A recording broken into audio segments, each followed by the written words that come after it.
e é por isso que a tua perna incha.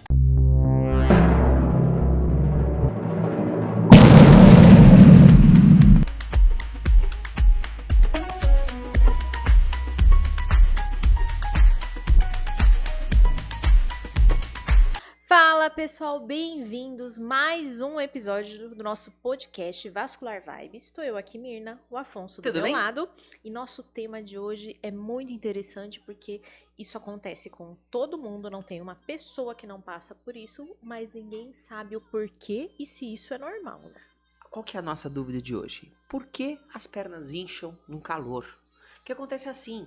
Vamos falar um pouquinho sobre variações de temperatura e os sintomas de peso das pernas e inchaço. Sim, muito interessante. Mas para falar para isso, vamos dar primeiro uma iniciação para vocês entenderem qual que é a diferença de eu estar em um ambiente frio e eu estar em um ambiente quente. O que que isso interfere na minha circulação em cada um deles. Vamos começar pelo quente? O que que acontece no ambiente quente? Então, quando tá quente, o que que vai acontecer? Você tem que imaginar que o corpo, ele vai fazer o quê? Ele precisa liberar excessos de calor para manter a temperatura estável. Então, o que acontece? O corpo, ele usa nossas veias como se fosse um radiador. Se o vaso, se está muito quente, ele tenta aumentar o tamanho desses vasos para fazer com que o líquido, o sangue que passa por todo o corpo, fique um pouco mais na superfície. Desse jeito vai esfriar o corpo como um todo, diminuindo a temperatura. Sim. E a gente tendo esse pensamento, vamos falar o que acontece com a nossa circulação, com nossos vasos no frio. No frio, o que que eu tenho que fazer? Eu tenho que preservar calor dentro. Então, se eu tenho que preservar calor dentro, está na hora do quê? De eu contrair os meus vasos, fechar eles para passar menos sangue aqui na minha superfície da pele, para que eu não perca o meu calor para o ambiente, para eu preservar o meu ambiente quente. Então, no frio eu tenho essa constrição dos vasos, diferente do que acontece no calor. E o que acontece quando uma pessoa tem um quadro de varizes, por exemplo?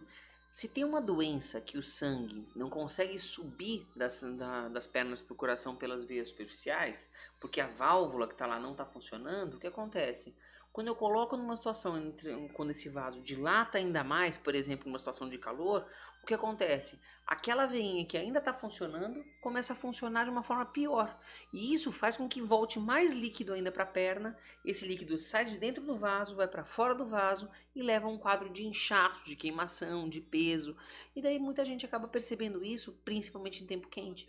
Sim, é o período, né, do ano que vocês têm mais queixas e mesmo às vezes até pessoas, é muito interessante que às vezes pessoas que não têm varizes, você olha assim, eu acho que não tenho nada, minha perna tá tudo bem.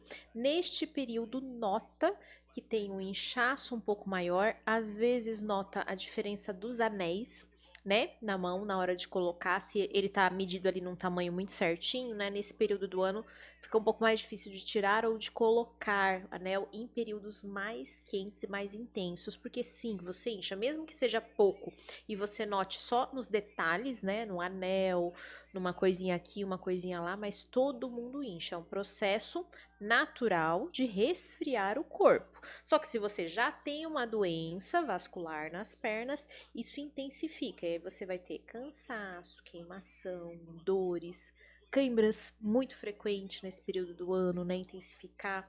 Então, assim, tudo isso pelo calor.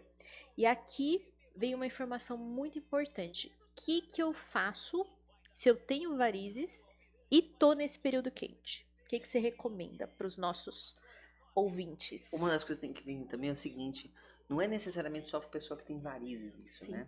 Às vezes, varizes é uma coisa que às vezes a pessoa fica pensando em relação a veia grande, coisa assim. Sim. Na prática, essa sensação de peso, de queimação, de inchaço na perna, ela pode acontecer em qualquer pessoa, né? Sim. E daí o que acontece? O fato de você não ter vasos muito grandes e visíveis, não necessariamente te impede de ter isso. Não vou ter isso porque eu não tenho veia grande. Sim. O que a gente pode acontecer é o seguinte, você pode perceber esses sintomas mesmo tendo pouca veia. O mais importante é o sintoma. E daí o que a gente tem que fazer? A gente precisa fazer com que o líquido volte mais fácil das pernas para o coração. Isso. Estimulando o líquido a voltar. Como que a gente faz isso?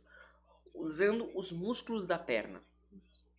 Não, e a gente pode colocar até num resuminho assim, básico e bem prático para vocês, eu acho que envolve principalmente 3 pontos, né? O quanto você movimenta, o que você come e o quanto você se hidrata. Esses são os 3 pontos, né? Então vamos lá. Primeiro, como você se movimenta? Tá verão, tá quente, você é uma pessoa sedentária que fica aqui, ó, que nem a gente tá aqui, ó, sentado com a perna para baixo, não fazendo nada, ou em pé naquela posição durante muito tempo e você não faz exercício físico, não tem uma musculatura boa, isso vai piorar seu sintoma. Então, faça ao contrário, exercício e se movimente no calor. Segundo ponto, que você come. Não adianta estar quente ou comer comidas que vão me desidratar mais e fazer com que eu retenha mais líquidos. Embutidos em geral, coisas com muito sal, né? O tempero que você faz, a galera que adora sazon e temperos prontos, com chega a ter 1 grama de sódio naquilo para você reter bastante líquido, né? E ficar mais inchada ainda. E terceiro, a sua hidratação. Não adianta eu falar para você não consumir alimentos, né, que contêm salitro, essas coisas, e você sabe quanto que você toma de água? Um copinho quando acorda e o outro depois que escova dente e acabou. Não toma mais nada. Como que você não vai reter? Você vai continuar retendo, tá? Então, esses são 3 pontos principais para nunca mais ter tanto problema com calor, tá? Então, vamos ver. Exercício físico, o que você come e a água que você toma. 3 passos simples. Outro fator muito importante que você comentou é o seguinte: a gente tem que entender o seguinte, o corpo é uma máquina e ela vai se habituando conforme a gente vai lidando com ela. Sim. Então o que acontece? Se a gente regular o nosso corpo a sempre receber pouco líquido, ele vai sempre tentar reter o máximo que pode, porque ele não sabe quando vai receber mais água. Exatamente. Então, tomar água com frequência não necessariamente vai te deixar mais inchada. Tomar água com frequência vai garantir que o seu rim funciona bem, que o que entra de coisa ruim sai mais rápido, Sim. garante que você tenha uma liberação mais rápida das toxinas, te dá uma qualidade de vida muito melhor. Beba água. Uma Sim. pessoa adulta, quando tem o rim funcionando normal, precisa tomar em média 35 ml por quilo de água por dia. Isso para uma pessoa de 70 quilos dá mais do que dá perto de 2,5 litros.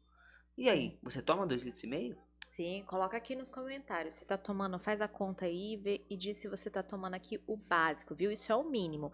E claro, já manda esse vídeo para aquela pessoa que você sabe que diz que não aguenta tomar água, que o estômago fica cheio, que faz mal para ela entender a importância da hidratação na saúde geral dela. E claro, já que a gente tá falando nisso, não deixa de curtir o nosso canal. Se inscreve no sininho. Isso. E aquelas coisas de youtuber que a gente sempre esquece de pedir. Isso, por favor. Mas vamos, a água realmente tem essa importância na circulação, né? É um fator muito interessante. Mas é importante a gente deixar aqui um adendo que existem algumas pessoas que têm algumas doenças, principalmente no rim e doença no coração grave, que não podem ingerir grande quantidade de água. Então existe uma meta diária que é diferente dessa que a gente falou do cálculozinho de 35 por cada quilo de peso, tá bom? Então, primeiro tem que saber como é que é a condição da sua saúde para a gente poder indicar, mas a maioria da população que não tem problemas nenhum deveria fazer o mínimo de 35 ml para cada quilo de peso durante o dia, tá bom? Isso é importante. Outro fator importante para levar em consideração é exatamente isso que você comentou também. Quando a gente pega essa quantidade de líquido, o que a gente tem que ter em mente? Você tem que pensar assim, por que algumas pessoas têm inchaço por outros tipos de doença? Se você tem, por exemplo, o rim, ele é como se fosse o filtro do corpo. Ele é o que vai tirar o líquido. Se o rim tá fraco, se a vela do filtro não funciona, vai acumular o líquido e a pessoa vai ter um inchaço. Se a bomba que manda o sangue, tira o sangue das pernas e manda para o pulmão, ou tira o sangue do pulmão e manda para todo o corpo, tá fraca, vai acumular o líquido, seja no pulmão e da falta de ar, seja nas pernas por causa de falha da bomba. Então, tem que saber como funciona também o seu corpo. Se o seu corpo tem algum tipo de doença, corre atrás. Você precisa estar bem para continuar bem. Sim.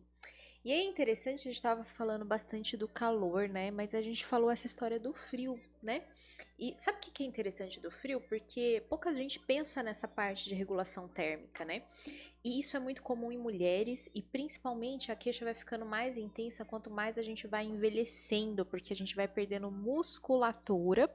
E quando eu perco a musculatura, eu também perco essa capacidade de proteção térmica. Então é muito comum no frio a gente sentir o quê? As mãos geladas, narizinho gelado, ponta da orelha geladíssimo. Tudo isso é um jeito do seu organismo de proteger o calor interno. Só que as extremidades, elas sempre sofrerão mais. E claro, quanto mais eu vou envelhecendo, mais massa muscular eu for perdendo, mais intenso vai ser esse sintoma. Então, você vai ver a sua avó aí em casa, ou então a sua mãe falando que deita e o pezinho nunca fica quente para conseguir dormir e não sei o que, e põe meia, e põe isso, e põe aquilo. Isso é uma doença? Não, isso é normal. Claro, pode ter algumas doenças relacionadas? Podem, tá? Mas isso é um fator normal. E que doenças que a gente tem vasculares no frio que intensificam? No frio, tem algumas pessoas que têm algum outro tipo de alteração. Tem gente que tem, os vasos são muito reativos. Então, enquanto algumas pessoas têm, fecha só um pouquinho os vasos da periferia, das extremidades, em algumas pessoas fica num padrão tal importante que a mão fica inteira branca, ou os dedos ficam brancos, que é o que a gente chama de síndrome de Renault. Isso, a grande maioria das vezes, é uma coisa tranquila, que é fácil só de acompanhar. Sim. A gente só foge muito do frio, orienta usar luvinhas, mas tem algumas situações em que isso pode ser um sinal de uma coisa mais grave. Então, se você já teve essa experiência de ter a mão gelada por alguma razão, viu o dedo ficar mais branquinho, depois ficar até meio roxo, depois vermelho vivo, alguma coisa assim, é importante passar com o vascular, porque você precisa saber se não tem nada de mais perigoso. Sim, importantíssimo. Então, pacientes que já têm doenças, e aqui no frio a gente vai ter uma importância, a gente estava falando dos vasos, né? A gente tem um vaso que leva sangue, que a gente chama de artéria. É que nem o cano de água lá de casa, tá levando coisa boa. E o vaso do esgoto, que são as veias, que é o que traz o que tá sujeira para ser limpo. Quando o meu cano de água, ele tem algum defeito, chega muito menos água naquele lugar, vocês concordam comigo? Então, se chegar água pouca naquele lugar e aí vem o frio que estimula eu fechar ainda mais os vasinhos da minha pele.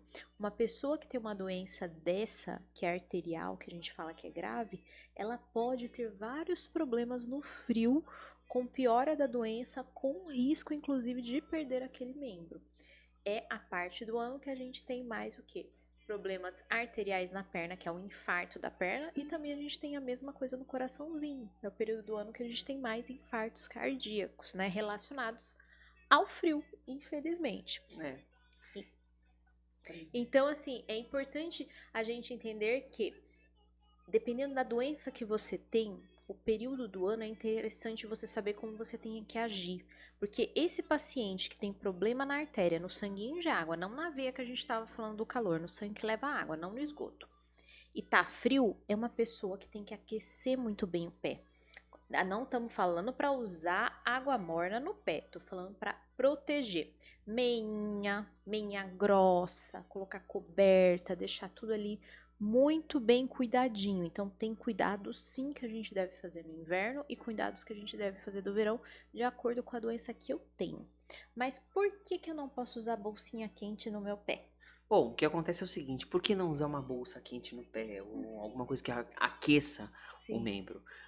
Se a pessoa tem qualquer tipo de doença que ela vai sentir menos a extremidade, ela pode queimar sem perceber. isso. É importante ter um cuidado de fazer o seguinte, quando a gente fala de aquecimento de um membro, a gente fala de preservação da temperatura desse membro.